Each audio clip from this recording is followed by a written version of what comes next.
Bismillahirrahmanirrahim. Faslun wal mashu 'alal khuffaini jaizun. Pasal yang menjelaskan tentang diperbolehkannya mengusap kedua muzah.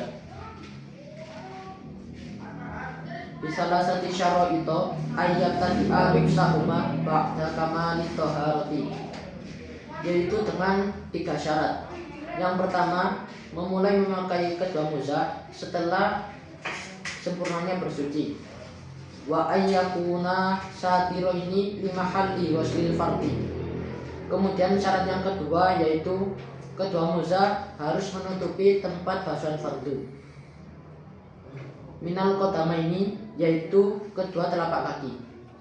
Wa ayyakuna mimma yumkinu tatabu'ul masyi alaihima.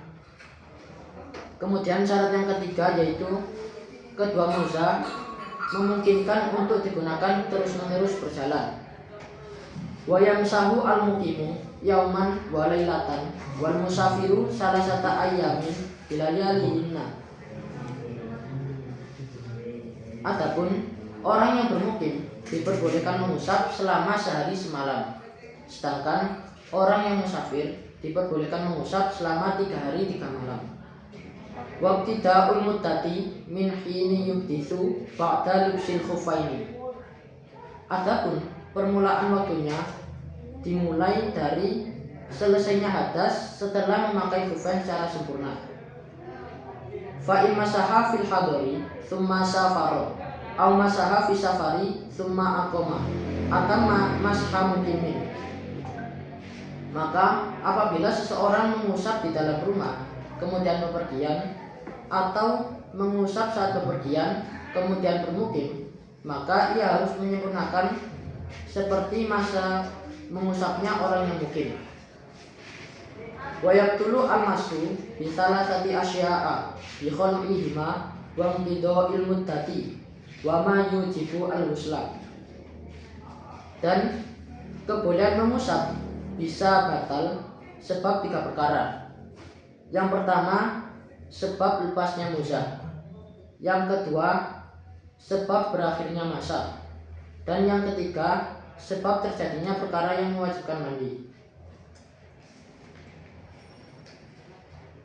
Jadi di sini saya akan menjelaskan pasal tentang mengusap kedua muzah. Nah, agar lebih memahamkan, jadi dalam kitab Baijuri itu pasal ini sudah dibagi menjadi 5 bagian. Di antaranya yaitu yang pertama menjelaskan tentang hukum, yang kedua tentang syarat-syarat, yang ketiga tentang jangka waktu, dan yang keempat tentang mubtilat atau perkara-perkara yang dapat membatalkan, dan yang terakhir tentang kaifiyah. Nah, masuk ke pembahasan bagian yang pertama yaitu tentang hukum. Jadi mengusap kedua muzah itu hukumnya diperbolehkan, akan tetapi hanya berlaku dalam wudhu saja, yaitu sebagai ganti dari membasuh kaki. Dan mengusap kedua muzah adalah suatu dispensasi atau istilahnya rukhsah, yaitu keringanan, baik bagi orang yang bermukim ataupun musafir. Selanjutnya masuk ke pembahasan bagian yang kedua, yaitu tentang syarat-syarat. Adapun syarat-syarat diperbolehkannya mengusap kedua muzah itu ada 3. Yang pertama, memulai memakai kedua muzah setelah dalam keadaan suci secara sempurna.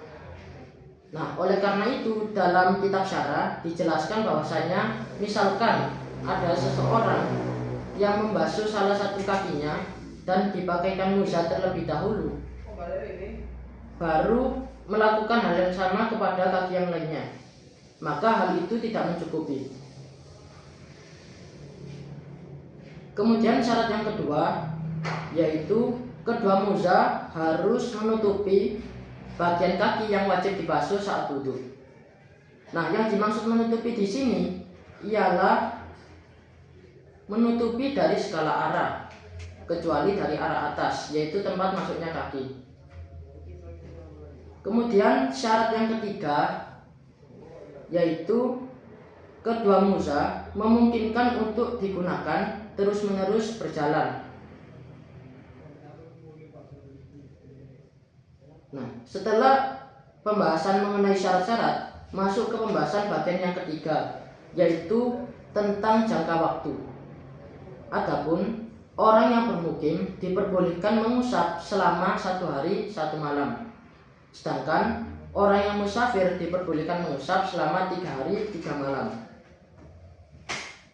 Adapun permulaan waktunya itu terhitung mulai dari selesainya hadas yang terjadi setelah ia memakai khufain secara sempurna. Maka apabila seseorang mengusap di dalam rumah kemudian bepergian, atau mengusap saat bepergian kemudian ia bermukim, maka ia harus menyempurnakan masanya seperti masa mengusapnya orang yang mukim.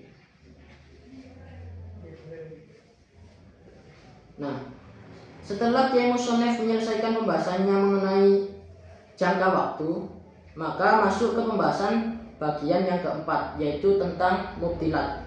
Adapun perkara-perkara yang dapat membatalkan kebolehan mengusap itu ada 3 perkara.